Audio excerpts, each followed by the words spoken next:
Bueno, siempre haciendo caso a... Me dice, mejor use el micro porque se le escucha bajito. ¿Sí o no? ¿Está bien ahora? ¿Se escucha? ¿Sí? Ok.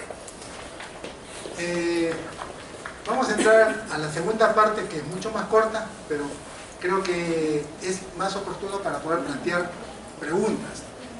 Lo anteriormente visto tiene que ver con la parte, digamos, doctrinaria, conceptual, políticas públicas y la introducción al tema del sistema. Nosotros hablamos ahí que es democracia, oclocracia, cleptocracia, etc. Pero eso es una tarea para ustedes, ¿ya? En todo caso, lo importante es que veamos ahora la diferencia que hay en los enfoques. Hablamos de la administración pública tradicional y la nueva gerencia pública, la nueva gestión pública. Aquí con rojo se ha puesto lo referente a medición del desempeño. En cuanto a la administración tradicional, basado en el cumplimiento normativo de funciones. Siempre cuando un auditor o el jefe, etcétera, quiere evaluar el desempeño de un trabajador, ve su ROF y su MOF, ¿no? Y por ahí el reglamento de trabajo, el RIP, etcétera. Por ahí nada más. Pero ahora, fíjense, el tema es basado en la entregabilidad de servicios y la verificación de resultados en función de indicadores. Indicadores de desempeño, ¿cierto? Indicadores de cumplimiento, indicadores de impacto y una serie de tipos de indicadores. Estamos hablando de la nueva gerencia pública, que incluso es una gerencia, digamos, que viene de los fines de los 70 y acá comienza a introducirse en el año 90, 2000. ¿Ya? Ahora estamos entrando a la etapa de entrar a la gestión por procesos y el nuevo enfoque de la gestión por resultados. Antes se hablaba desde el punto de vista presupuestal de la cadena funcional. Presupuestalmente, ¿alguien trabaja en presupuesto? Ahora se habla de la cadena por resultados, ¿ya? Que tiene que ver con el tema de no solamente el entregable, el producto, sino con el impacto que se espera del producto intermedio y el producto final. Relación con el entorno. En la administración pública tradicional predomina el cumplimiento de tareas hacia adentro, se miran el ombligo, mirando el ROF, MOF, CAF, etc., ¿no? La eficiencia ligada al tema del cumplimiento de funciones. En el caso de la nueva gerencia pública, centrada en los efectos que genera hacia afuera, es decir, en los entregables, en la satisfacción del vecino, del ciudadano, ¿cierto? Entonces, por ahí nosotros podemos observar o medir si estamos todavía en una administración tradicional o entrando o ya hemos transitado una nueva gerencia pública. Luego del año 2000, 2005, 2010, 2013 se aprueban las cartas iberoamericanas que rigen en claro. Por ejemplo, el Código de Buen Gobierno, la Carta Iberoamericana de Función Pública, Gobierno electrónico, calidad en la gestión pública. Dentro de calidad en la gestión pública hablan sobre el tema de gestión por procesos y gestión por resultados. Luego tenemos Carta Iberoamericana sobre Participación Ciudadana y en 2013 se habla de la Carta de Derechos y Deberes Ciudadanos en relación a la administración pública. Como vemos, los que estudian la gerencia pública, la gestión pública, para tener, digamos, un panorama amplio, tienen que entrar a revisar estos documentos. Algunos tienen 30, otros tienen 40, 50 páginas, pero son documentos cortos que nos acercan al nuevo enfoque de la gestión pública, ¿ya? ¿Dónde se aprueban estas cartas? En CLAD, Centro Latinoamericano de Administración para el Desarrollo. Algunos han sido aprobados en Punta del Este, otros en Santa Cruz de Flores, otros en San Salvador, en fin. Esto es en Panamá, en el año 2013. Luego la LOPE nos habla de los sistemas administrativos y los sistemas funcionales. En el artículo 46 y 45 de la LOPE nos hablan de los sistemas funcionales. Dice, estos tienen por finalidad asegurar el cumplimiento de las políticas públicas que requieren la participación de todas o varias entidades del Estado. Entonces, habla de las áreas o los sistemas funcionales. ¿Cuáles son esos sistemas funcionales? En una organización, en un organigrama, ustedes ubican que son las patitas, los que meten goles, los que tienen directamente relación con el servicio al ciudadano. Supongamos, pensamos en una municipalidad, desarrollo urbano, limpieza pública, etcétera, etcétera, todos esos que prestan directamente el servicio. Son los sistemas funcionales. Y los sistemas administrativos tienen por finalidad regular la utilización de los recursos en las entidades de la administración pública.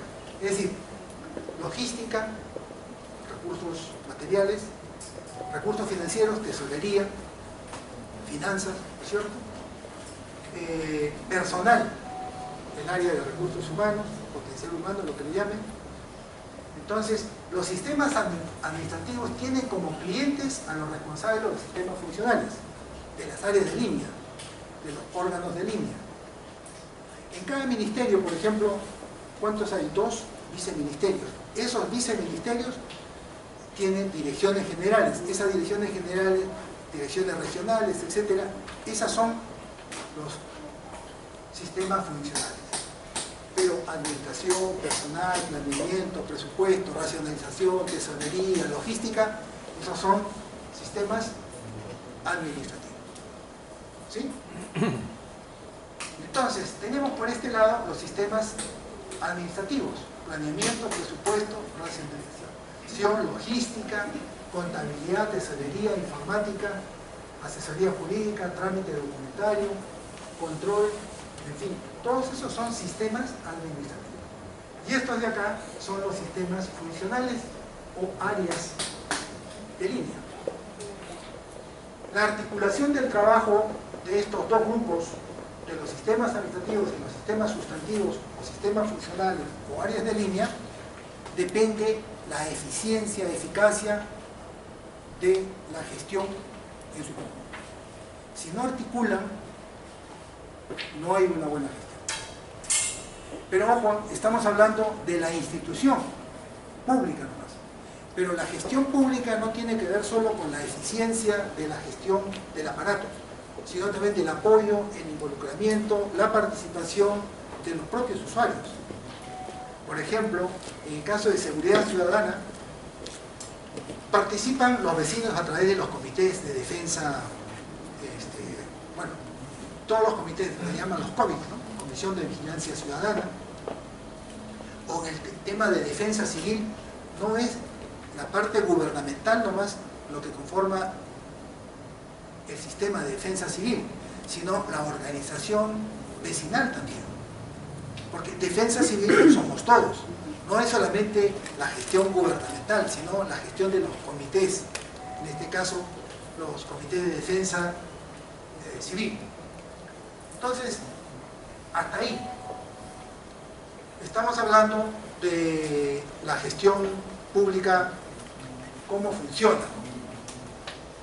Pero ya el concepto de gestión por resultados viene del año 2007, quiere decir ya más de 12 años, ya se habla de gestión por resultados. ILPES, ¿no es cierto?, ensaya una definición. Dice, es un enfoque orientado a refocalizar la conducción y gerencia de los organismos públicos, basado en la entregabilidad hacia un modelo de gerencia que privilegie resultados, logro, ¿no? Meta, cumplimiento, entregables, etc. Se habla también de la cadena de resultados. ¿En qué consiste? En estas fases. Insumos, todos conocemos. Recursos financieros, humanos, logísticos, etc. Equipo, procesos, actividades, proyectos, programas y productos, los entregables. En el caso, una posta, un puente, etc. En el enfoque por resultados, el entregable no es lo último en la cadena de resultados, sino se analiza qué cambios se han producido en la población receptora del servicio. Es decir, el resultado intermedio es parte de la evaluación en la gestión por resultados. el puente, ¿para qué ha servido? Para el tránsito de vehículos, para la fluidez del comercio, etc. Y por tanto, como resultado final, ¿cuál es la mejora en las condiciones de vida de la población producto del mayor facilidad en el tránsito de los productos, de la chacra al mercado? El bienestar, digamos, de los agricultores en mejores condiciones de vida a través del entregable, del producto. ¿Qué impacto? ¿Qué resultado intermedio y qué resultado final? Entonces, un proyecto que, digamos, tiene como entregable un puente, una posta, una escuela, no mide solamente la parte física del entregable, sino las consecuencias, el impacto, tanto el resultado intermedio como el resultado final. Eso está en la lógica de la cadena por resultados. Bueno, y acá llegamos a la parte de la definición también del nuevo enfoque, la gestión por resultados. Mire, el BIP, el año 2010, saca una publicación que es una de los hitos, en todo caso, de este nuevo enfoque. Este libro ustedes lo pueden bajar de la web, ponen así gestión por resultados, BIP, y le va a salir 240 páginas, que es el libro. ¿Y qué dice en este libro este autor? Gestionar para obtener resultados constituye un cambio de paradigma, un cambio cultural, un cambio en la manera de pensar, un cambio en la manera de actuar. ¿Qué pasa si nosotros queremos tener mejores resultados? Supongamos a alguien le preguntamos ¿qué quiere tener, lograr? ¿Qué resultado quiere lograr de acá a 10 o 15 años? Y le dice bien clarito. Esos son mis objetivos, mi meta, mi resultado. Correcto. Si sigue pensando y sigue actuando como hasta ahora, es probable que no tenga los resultados que se han planteado. Porque justamente este enfoque de gestión por resultados lo que establece o lo que exige una nueva forma de pensar o repensar las cosas. Ya no se queda solamente en la dicotomía de diagnóstico y propuesta, como el médico, diagnóstico y prescripción, o el consultor, diagnóstico y recomendación, sino hay una serie de factores que intervienen para una gestión por resultados. Como vamos a ver, esta gestión por resultados a nivel del país ha sido adoptado en un modelo que contiene 5 pilares, 5 columnas y 3 ejes transversales. Estas 5 columnas son políticas públicas y planes estratégicos articulados con planes operativos. El segundo pilar es el enfoque de presupuesto por resultados. El tercer pilar tiene que ver con gestión por procesos. He visto que algunos hablan de presupuesto por resultados y otros para resultados, que son cosas diferentes. Esta publicación hace esa aclaración. Hablan de gestión para resultados y gestión por resultados, ¿no? ¿Qué pasa? El tema de gestión por resultados o para resultados se propuso para los países, digamos, inicialmente desarrollados. Pero como este libro fue escrito incluso para países en vía de desarrollo, ¿no? Entonces, por ahí es un concepto semántico que tiene una, digamos, apreciación en términos del enfoque.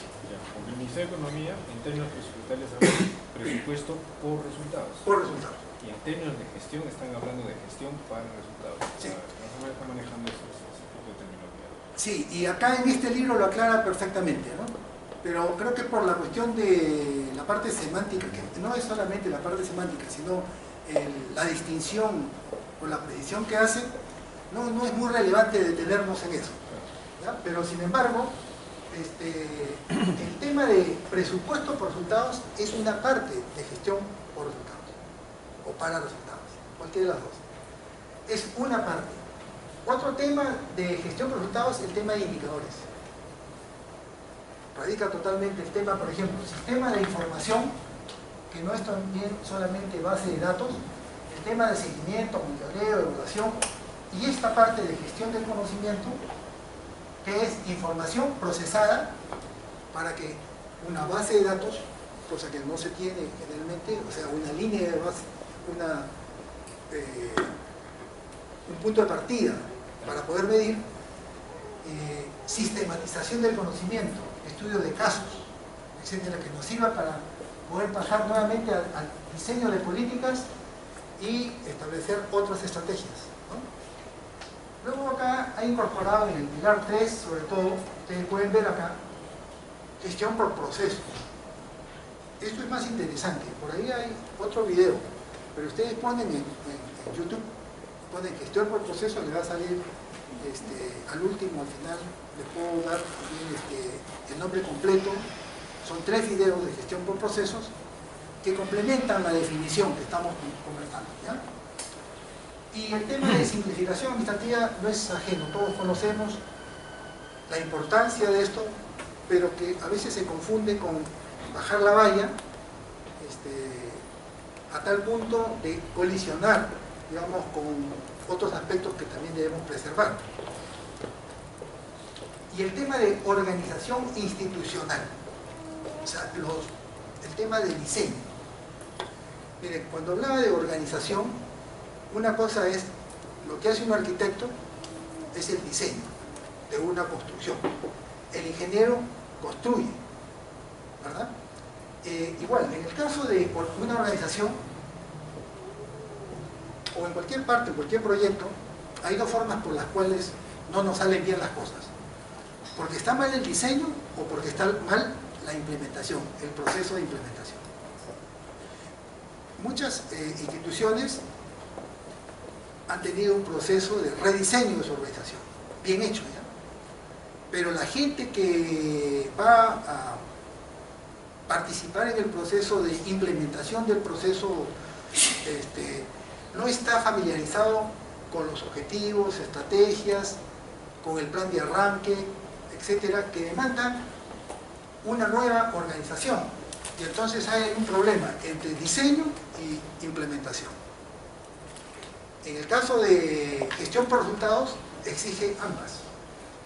O sea, el tema de gestión por procesos para el rediseño de la organización y hablar de una gestión, digamos, el proceso de modernización de la gestión pública es más que esta lámina, ¿no? Como vamos a ver luego. Pero no nos quedamos en estos 5 pilares, sino para la gestión del cambio necesitamos introducir estas 3 variables o ejes transversales, que es el concepto de gobierno abierto, gobierno transparente, gobierno predecible, gobierno de puertas abiertas, etc. Gobierno electrónico, que es no solamente tener, digamos, un sistema informático, sino plataformas de interoperatividad que nos permitan hacer atajos, hacer más con menos.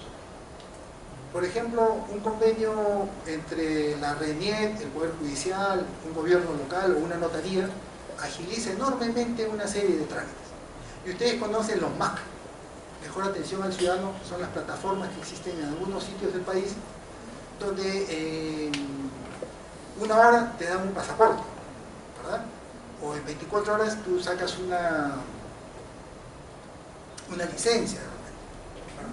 Entonces, ese tipo de simplificación administrativa, el tema de articulación institucional, gobierno electrónico, permite entrar a un nuevo enfoque de una gestión por resultados, hacer más con menos, ¿de acuerdo? Entonces nos quedamos en gobierno electrónico. Por ejemplo, ONGEI, que es el organismo anterior, que ahora es Dirección General de Desarrollo Informático, es el órgano rector del sistema del gobierno electrónico. Sabemos muchos que pagamos nuestros tributos, la SUNAT o la SAT o los predios en una municipalidad pasando a nuestra tarjeta, ¿no es cierto? Sabemos nuestros saldos. Así como usamos la plataforma para un banco, igualito en el Poder Judicial, por decir, hay algunos trámites que ya uno puede acceder desde su casa, no tiene que ir a ver en qué juzgado o qué persona lo tiene, ¿no?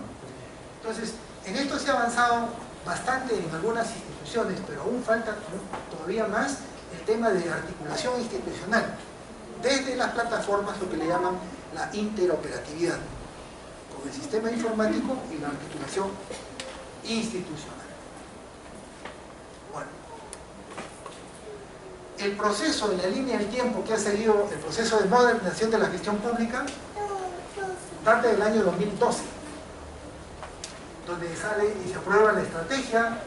Luego, el 9 de enero del año 2013, se aprueba el modelo peruano que acabamos de señalar, que es, digamos, los 5 pilares y los 3 ejes transversales, que es la Directiva 004, la Política Nacional de Modernización, este decreto 004 de la PCM. El 18 de mayo también del año 2013 se aprueba, con un alcance al 2016, el plan de implementación de la política. Ciertamente se ha avanzado poco, pero sí es muy buena tanto la política como el plan de implementación. Y algunas entidades han avanzado, pero hay muchas que todavía ni siquiera han conformado los comités de modernización de la gestión pública, etc. Pero en ese proceso, mirando el 2021, esperemos que las cosas cambien, ¿no? Porque hay un freno en el proceso de modernización del Estado, en el proceso de descentralización y en general cualquier reforma. Incluso esperábamos ya que para estas próximas elecciones, las municipales, las regionales, tuviéramos reglas de juego integralmente distintas a las anteriores, pero parece que se lleva una política de parches todavía. Lo mismo en el proceso de modernización.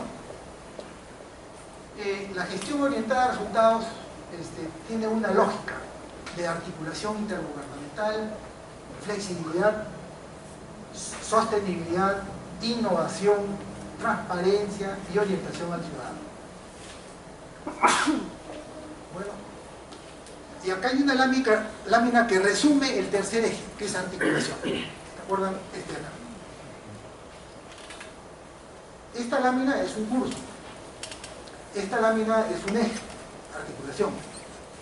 Pero el ENAP, digamos, me tocó dictar este curso. Digamos, y este curso, en más de 4 semanas, 3 veces por semana. ¿En qué consistía?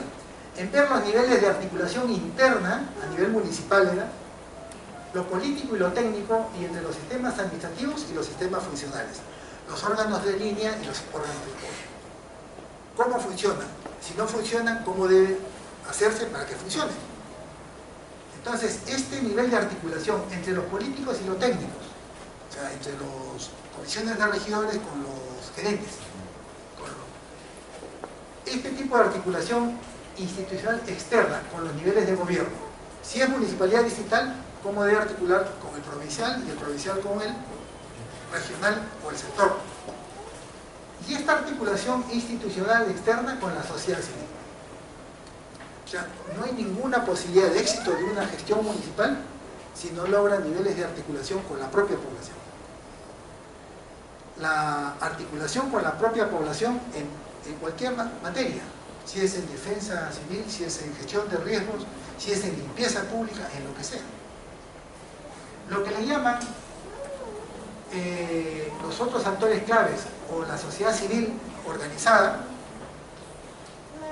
responde a lo que le llaman el capital social. Por ejemplo, ustedes saben, supongamos, ¿qué hace la diferencia entre una ciudad, entre un pueblo y otro pueblo? Sus monumentos, sus plazas o su gente. La gente.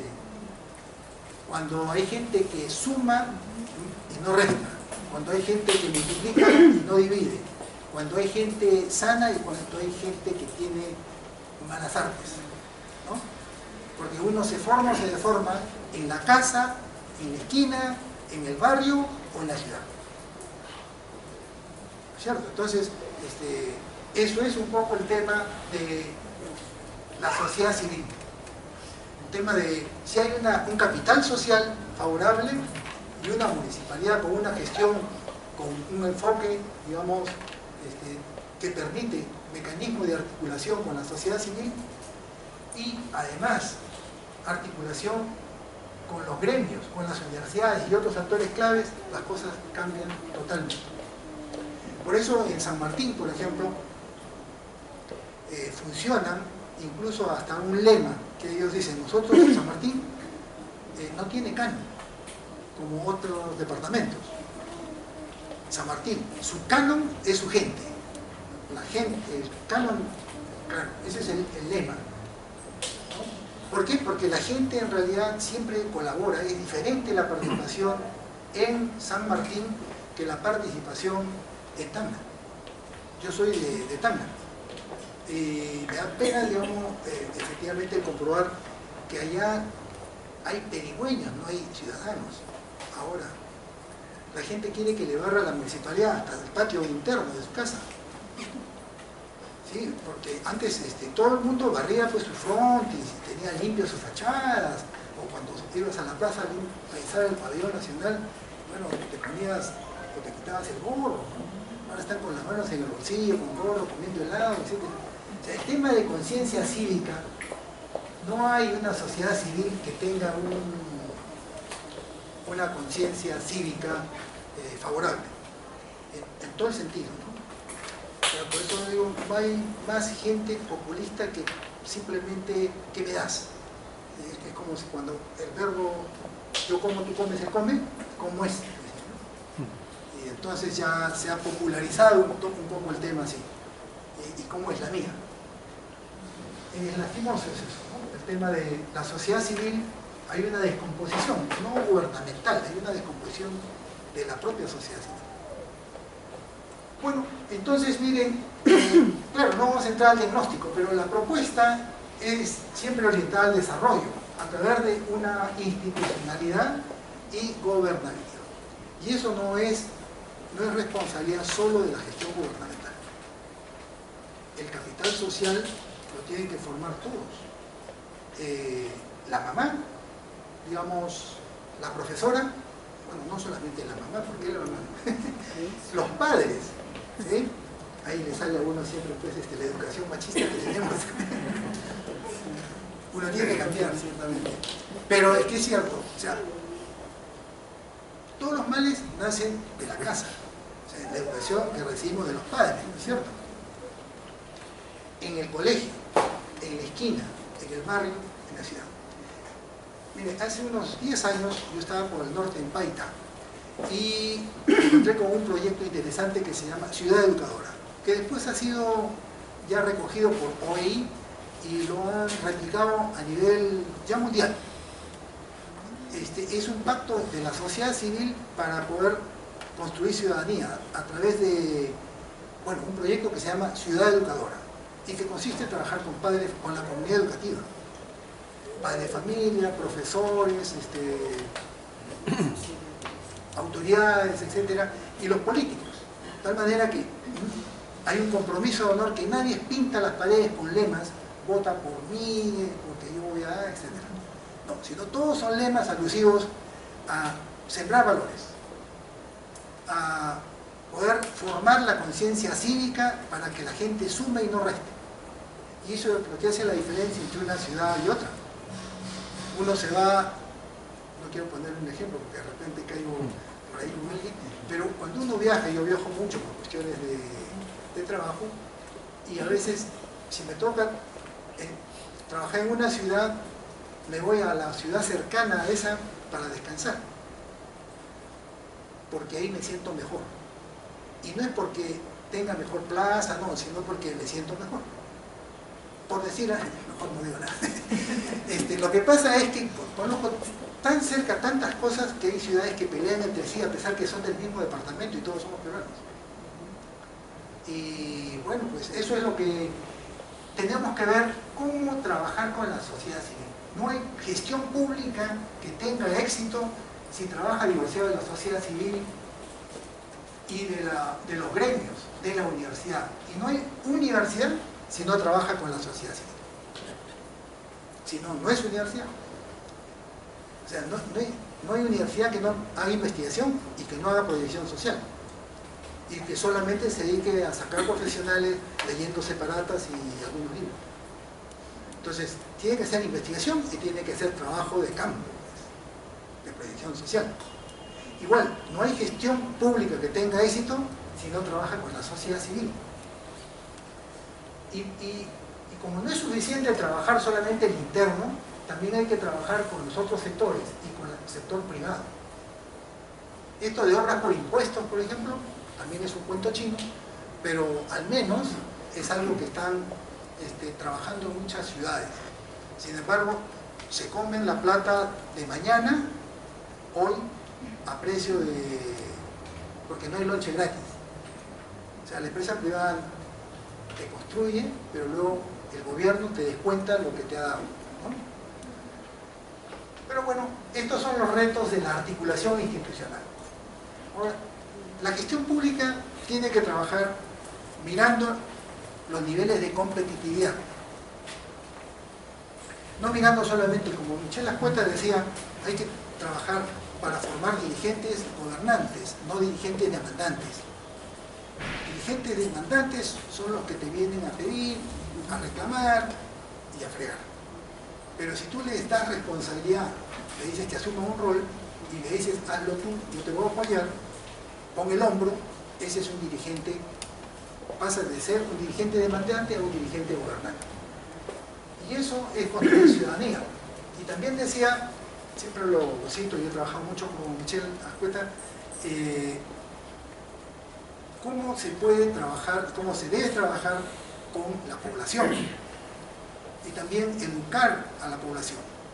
No darle lo que la gente quiere. O sea, había un comentarista, Pocho Rospiosi, muchos años atrás, que decía, eso le gusta a la gente, ¿no? Y hay que darle lo que a la gente le gusta. ¿Qué le gusta a la gente? Pan y circo. Y entonces hay que darle pan y circo. No, hay que educar a la gente.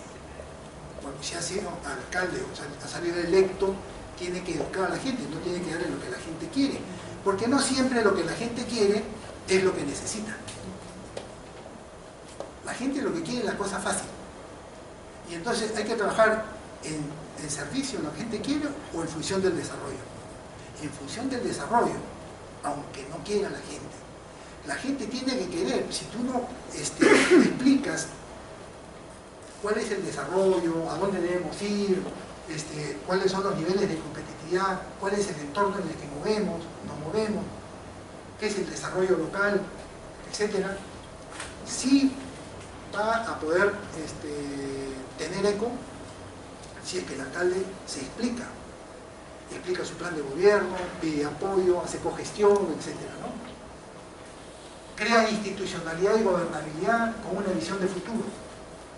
Entonces, queremos, por ejemplo, en Pucallpa había un programa que le llaman perenización. O sea, ponerle cemento al monte, hasta donde alcance la plata.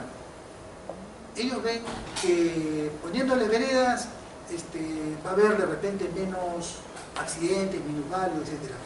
Y no es cierto eso. Está demostrado, digamos, no dice uno que no merezcan tener veredas. Lo que pasa es que hay prioridades. El desarrollo de un pueblo no se va a dar por pistas o veredas, sino por lo que tiene la gente, digamos, no en el consciente, sino hasta en el subconsciente. Y eso es romper paradigmas. Eso es trabajar con el concepto que hemos visto aquí, ¿cierto? Gestión para obtener resultados es un cambio de paradigma, un cambio cultural.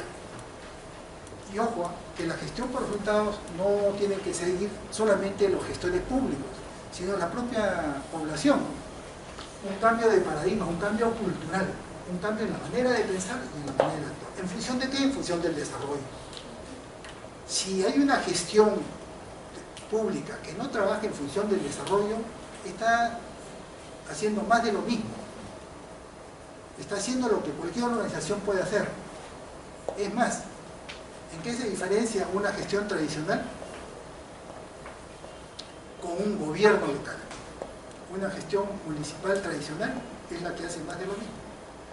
Pero había, digamos, y hay algunas municipalidades que se constituyen en un gobierno local. Y el gobierno cuando gobierna. Pero sabemos perfectamente que muchos alcaldes no gobiernan, simplemente administran recursos escasos. Y gobernar es dictar políticas públicas, regular administrar el territorio. O sea, no administrar el aparato administrativo, sino la ciudad, la localidad.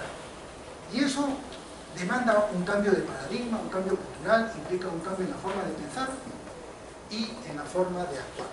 Eso transmitirle a la sociedad civil no es fácil, pero demanda liderazgo. Y eso demanda la gestión por resultados. Trabajar por el desarrollo económico es trabajar también por elevar los niveles de competitividad.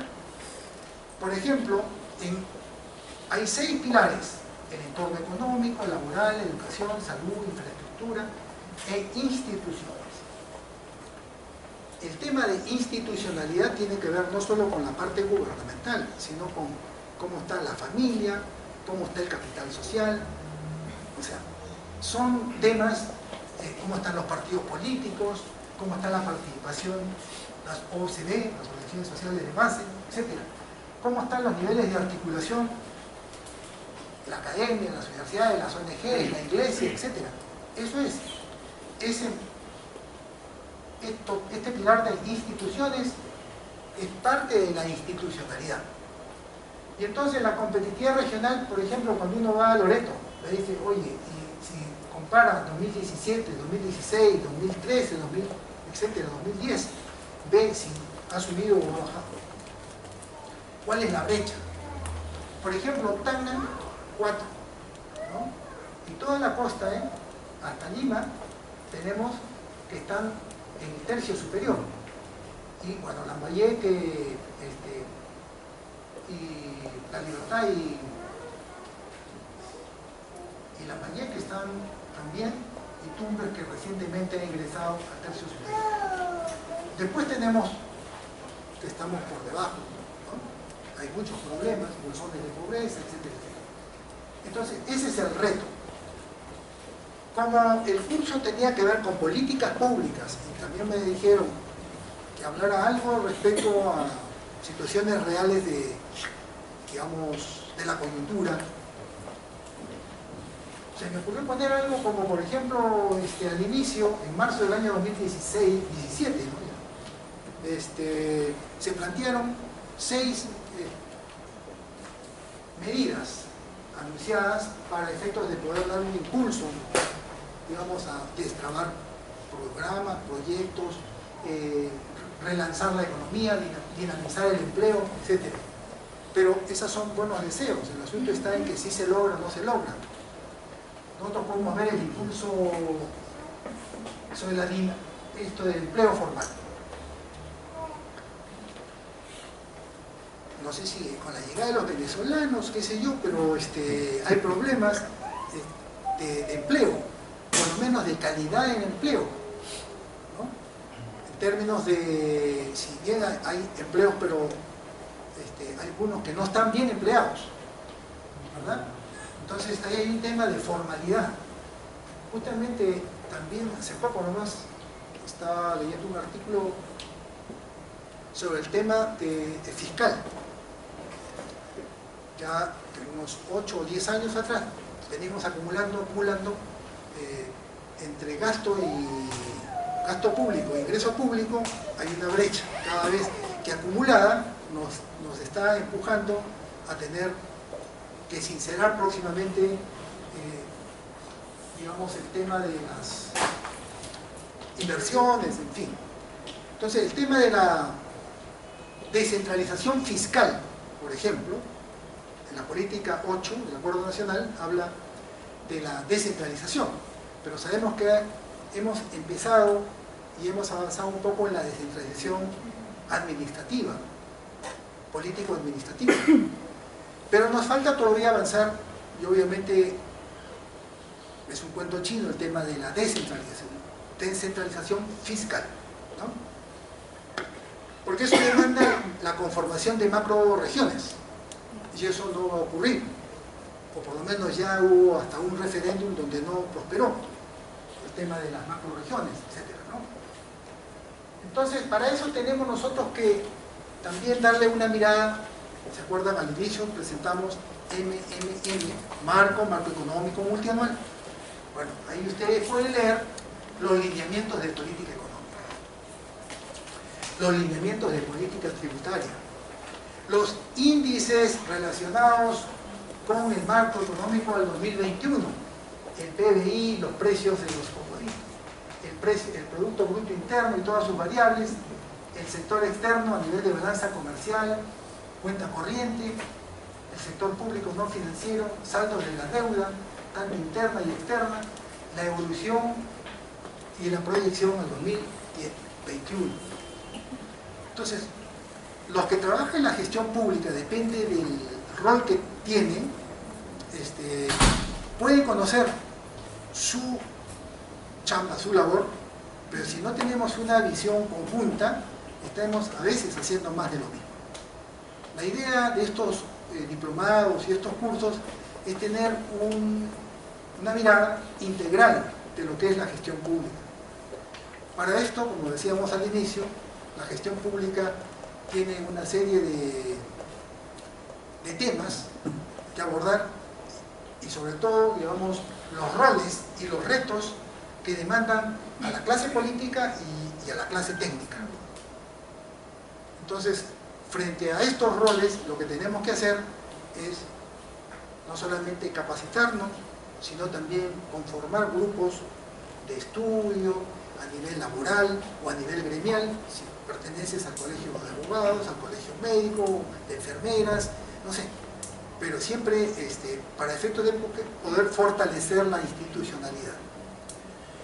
Por ejemplo, ayer o hoy día creo que ha juramentado el nuevo presidente de la del Consejo Nacional de la Magistratura, ¿no? Que no es un abogado, sino es uno que ha sido rector anteriormente. Bueno, es parte pues del tema de la institucionalidad, para bien o para mal, que ha sido cuestionado porque él viene de la experiencia de la ANR, pero igual la señora que está en la SUNED, ¿no? Que los plagios, que no es plagio, que le faltó las comas, bueno, esa es la gestión pública, ¿verdad? Los congresistas, ¿para qué hablar? Ustedes ya conocen. Entonces, en el BCR nomás, también si uno observa quiénes están sentados en el directorio, todo, etc. Entonces, lo que tenemos nosotros que conocer la administración pública en su conjunto para poder participar cada vez más de manera activa, aunque uno nunca trabaje en una entidad, pero sí tiene que conocerla, cómo funciona. Por ejemplo, cómo funciona el gobierno electrónico, qué es gobierno abierto, cómo funciona el tema de digamos, la ley de transparencia y acceso a la información. Hay vecinos que quieren probar si funciona o no funciona esa norma, presentan un recurso, van a Indecopi, reclaman. Ahora estamos viendo el tema de los cines, ¿verdad? Que si pueden entrar con cachita, no cachita, en fin. Entonces ahí vemos cómo la administración pública es tan amplia que está y debe estar en todo. Pero cada vez más nos venden el cuento que la administración pública debe solamente mirarse los pies. Cuando no, en realidad la administración pública, si no funciona, quiere decir que no hay Estado. Y es fácil descubrir que no hay Estado. Uno va a provincias muy lejanas y nada hay. Solo los comuneros. Son los que hacen la riqueza, ¿no? Entonces, bueno, ¿alguna pregunta? Algo, ya estamos terminando. Miren, todo lo que hemos dicho la estamos hablando con algo que conocemos, digamos el tema de corrupción, que es un tema no nuevo y tampoco no es solamente en nuestro país. Ustedes vemos acá a nivel del mundo, miren, con rojo están los muy corruptos y los poco corruptos arriba. Y nosotros lastimosamente hemos retrocedido estos últimos 3 años. Estos últimos años, miren, nosotros estamos en el puesto 74, 80, ahora estamos en el 101, de 140, 150. Estamos más abajo que Nigeria y un poquito más arriba de Filipinas, nada más. Estamos acá, pero no es, miren, excepto Chile, Uruguay, en Sudamérica. México también está en rojo. Todo África y todo Asia, manchón rojo. La parte de Europa, donde está Suecia, Suiza, Finlandia, etc., por ahí están en amarillo y en primero, segundo, tercer lugar. Pero eso es el mapa al 2016 y podemos ver la evolución, ¿no? Mire, a nivel país ha salido hace poco la Política Nacional de Modernización de la Gestión Pública, que ya le hemos comentado, no hace poco, mejor dicho, hace, ¿cuántos años? 2013, más de 5 años. Esta es la política que ha salido hace poco. O sea, en septiembre del año pasado, la Política Nacional de Integridad y Lucha contra la Corrupción. En un artículo final decía que en 50 días útiles iba a estar el reglamento de la política. Es decir, el 5 de diciembre tenía que estar el reglamento. Ya estamos el 1 de marzo y todavía no sale. Bueno, esto lo preparamos para hacer una entrada al tema de la elaboración de un plan anticorrupción forestal y fauna silvestre. ¿Ya? Pero lo creí conveniente poner porque es importante cualquier sector que nosotros tengamos, ponemos acá sus normas, sus directivas, sus roles de alcance y cruzamos la política de integridad y la política de modernización. Bueno, y acá hay documentos que ustedes pueden revisar, bajar de la web, depende del interés que tengan en algún tema. Este libro es súper interesante, escrito por Santiago Roca, es un profesor de SAM también, yo soy docente también de SAM, que habla sobre políticas públicas para gobernar. Es un buen libro, una recopilación de artículos. Él fue presidente de Indecopi, profesor principal de SAM, de mi promoción de la universidad, pero además fue jefe del plan de gobierno cuando estaba Fujimori, y antes que asuma el gobierno lo chotearon. También le hizo la hoja de ruta a Ollantumala y antes que asuma el gobierno también lo chotearon. Está acostumbrado a que lo choteen, pero siempre persiste en apoyar planes de gobierno, políticas públicas. Esa es su especialidad. Este es un documento de 70 páginas que es súper interesante. Y este es un documento interesante de gestión con enfoque de gerencia para resultados. El plan bicentenario.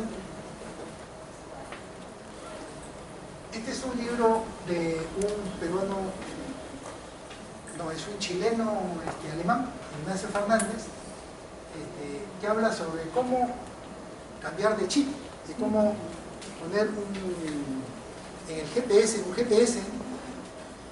un tablero de comando personal, ¿no? O sea, que pueda dirigir mejor, digamos, nuestra visión de futuro hacia metas claras. Este es un libro de una profesora de SAM que habla del desarrollo de competencias gerenciales. Es un excelente libro para todo gerente, subgerente, público, privado. Hace estudio de casos y presenta en un clúster de competencias en una sola página, ¿no? Y este es Edward de Bono, de un psiquiatra que tiene 37 libros y en algunos países sus libros son de carácter obligatorio en varios cursos, sobre todo creatividad, innovación, digamos, ¿no? Edward de Bono habla de pautas y herramientas para aprender a pensar, para profesionales que ya han terminado su carrera, que le digan pautas y herramientas para aprender a pensar es como que insultante, ¿no? Pero en realidad los talleres son para gente de posgrado, ¿no? Mentes creativas, todos sabemos que hay diferentes tipos de inteligencia. Este autor habla de 10 tipos de inteligencia. Todos conocemos el IQ, pero Daniel Goleman habla de la inteligencia emocional, ¿no es cierto? Pero Gardner habla de 10 tipos de inteligencia. Inteligencia kinestética, espacial, y el otro no. Este de acá, la lengua del bono, se ríe de la lógica, de verdadero o falso. Habla de 6 sombreros para pensar y 6 pares de zapatos para actuar. Por ejemplo, ¿qué edad tienes? 9 y 6. Ya, vamos a acabar. Creo que es hasta 9 y medio, 9 y 20 minutos, 9 y 25 minutos. Entonces, para explicar nada más, si a cada uno de ustedes, a los que están adelante, le ponemos un gorro, el rojo, el verde, el negro, el amarillo, y a cada color le asignamos un color, un rol. Frente a este problema tú vas a actuar, digamos, negativo, tú positivo, tú indiferente, y así a cada uno le damos un rol. Entonces, un gerente, frente a un problema, llama a un ingeniero, a un filósofo, a un arquitecto, a un sociólogo, a un contador, a un economista. Va a tener diferentes respuestas o la misma respuesta. Diferentes respuestas. Si uno trae a un político, a un técnico, a un vecino y a un empresario, frente a un problema, va a tener igual respuesta o diferente respuesta. Diferente respuesta. Entonces él dice, la única forma de mejorar es juntarse con gente que no piense como tú. Pero el que se pica pierde, ¿no? Tienes que aceptar que alguien que te diga no. Porque tú creces cuando alguien te dice que no. Yo no pienso como tú. Con ese me quiero juntar. Porque si tú te juntas con la gente que piensa como tú, no aprendes nada. Más o menos dice que en una organización hay dos que piensan como tú, uno de los dos está sobrando. Entonces acá dice, es otro libro, cómo evitar la incompetencia gerencial. Y ahí habla cómo armar equipos eficaces. O sea, uno que piensa como amarillo, amarillo, amarillo, y un grupo amarillo. Hay uno de cada color, y va haciendo diferentes tipos de equipos. ¿Ya? Este es un libro para pensar. Pero hay otro libro que se llama 6 pares de zapatos para actuar. Cuando uno se va a una chacra, no se va con zapatos de calle, se va con zapatillas, ni con zapatillas. Cuando uno se interna al monte, ya se va con botas, porque las zapatillas no aguantan. Exacto. Entonces, en gerencia, todas las herramientas no se pueden aplicar porque cada una de las personas son distintas. Para la acción tenemos que tener diferentes estrategias, diferentes herramientas, diferentes estilos gerenciales. No podemos ser democráticos con todos, porque a la gente le gusta la zanahoria y la vara. Si el burro no tiene a la zanahoria, viene al palo. Y entonces, entre la persuasión y la coacción, hay intermedios. Y eso es el otro libro que habla sobre los 6 pares de zapatos para la acción. Miren, este libro habla de líder 360 grados. ¿Ya? Cuando yo sea gerente voy a cambiar las cosas. Cuando yo sea grande voy a pensar diferente. Mentira.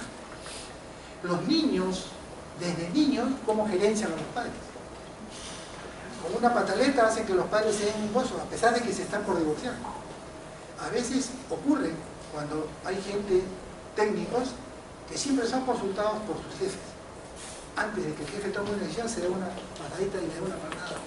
Te vengo a visitar, tengo un problema, y le saca la respuesta. Y luego toma la decisión. Ocurre eso, ¿no?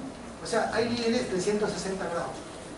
La guerra del talento, mente creativa, creativamente. Bueno, este es un libro que mucha falta le hace a los políticos. Porque Eric Fromm nos habla tener o ser. Y la gran disyuntiva, ahora el éxito de la gente es tener. No importa que sea a cualquier costo. Pero incluso algunos no quieren ni entienden qué es ser. Algunos dicen, pero tan pobre, tan miserable que solo tiene plata. ¿No? Algo así es. Pero entonces el éxito, y Eric Fromm pues habla sobre eso, ¿no? Tener o ser. Y este libro habla de 48 reglas para administrar el poder. Poder con P, no con J. Entonces, los que están ligados al poder, ciertamente les hace mucho bien leer. Y dice, de repente es un libro no ético, no para hacerla, sino para que no te la hagan. ¿No es cierto? Entonces, es un libro interesante. Y estos dos libros, uno extranjero, uno peruano, son dos libros para cómo aprender a tomar mejores decisiones. Muchos tomamos decisiones a veces equivocadas. Y los gerentes que toman malas decisiones, aunque no roben, le están haciendo mucho daño al país. Pueden ser honrados, pero si son totalmente ineficientes, no sirven. Porque están jugando con la plata ajena o están administrando expectativas falsas. Entonces, bueno, por ejemplo, este libro habla métodos para toma de decisiones. Ya, los dos. Ustedes saben el método de Tinkerson. ¿Cuál es el método de Tinkerson? Me tinca que es así, me tinca que es así, al tincazo nomás. Entonces estamos en el siglo XXI y tomando decisiones al tincazo. Es como algunos están de novio, no vio nada y se casó. Están tomando decisión para toda la vida. Imagínense. Ese es el gran tema. Otro tema al margen de toma de decisiones es, ustedes han escuchado, o mejor dicho, han ido, han leído, han visto películas sobre cómo aprender a escuchar. Stephen Covey, en uno de los 7 hábitos de la gente altamente efectiva, habla de la escucha sinergética. Y en gerencia, la comunicación y la toma de decisiones y, digamos, el liderazgo se ejerce a través de el habla, la escucha, etc. La decodificación del mensaje.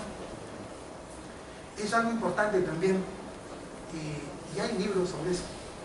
Bueno, estos son libros míos, que les había comentado. En la época de las catacumbas, algunos libros que ya están fuera, pero así se comienza. Estos libros escribí para el Colegio de Abogados, para una ONG en Ayacucho. Está en el material que les han entregado, ¿visto? Sí. Pero ustedes lo pueden bajar estos libros, por ejemplo, para la Fundación Konrad Adenauer de Alemania, de Roncat Inican, que tiene que ver con la etapa previa a la transferencia, procesos de la transferencia a nivel local. Este tiene que ver con rendición de cuentas, proceso y estrategia para el proceso de transferencia. Transparencia y participación, rendición de cuentas en la gestión municipal, un libro que escribí para el SAN en el año 2009.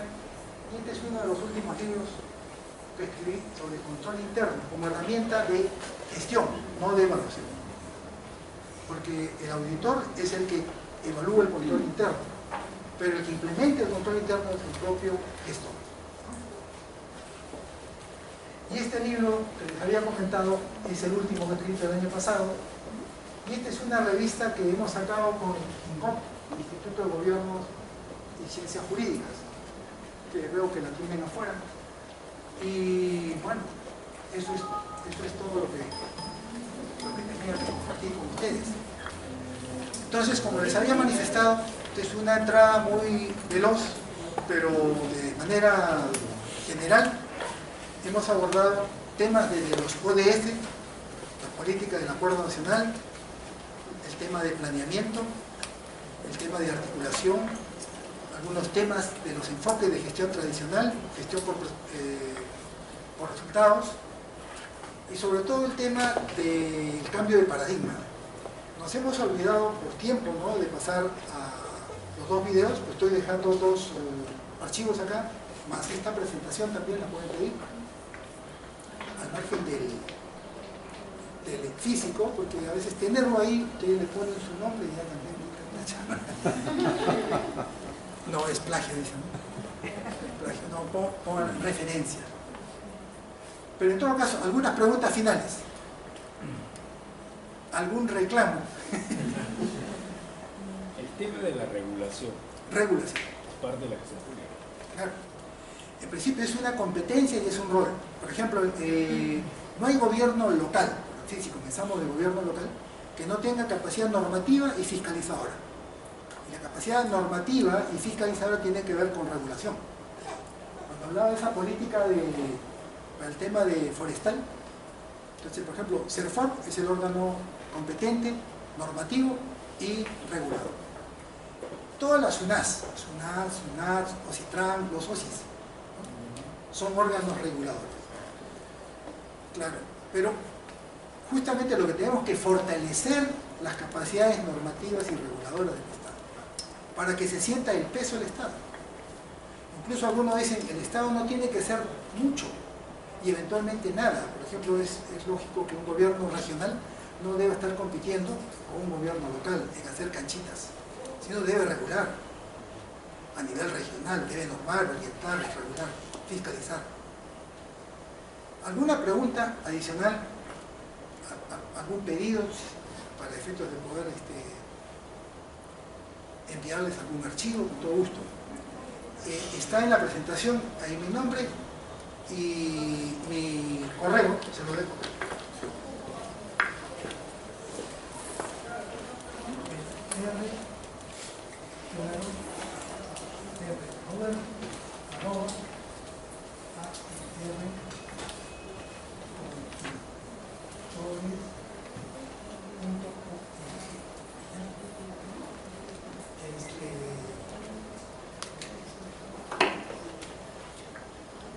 Cualquier, digamos, ahí coordinan ustedes los archivos que estoy dejando y los videos, ¿no? Para que se los pasemos, si no ustedes lo piden. Ahora vamos a conversar con listo. Entonces, estamos dejando ahí los dos archivos, los dos videos que no se pasan.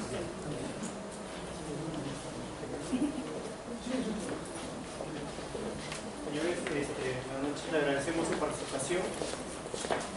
Como ustedes podrán advertir de la expresión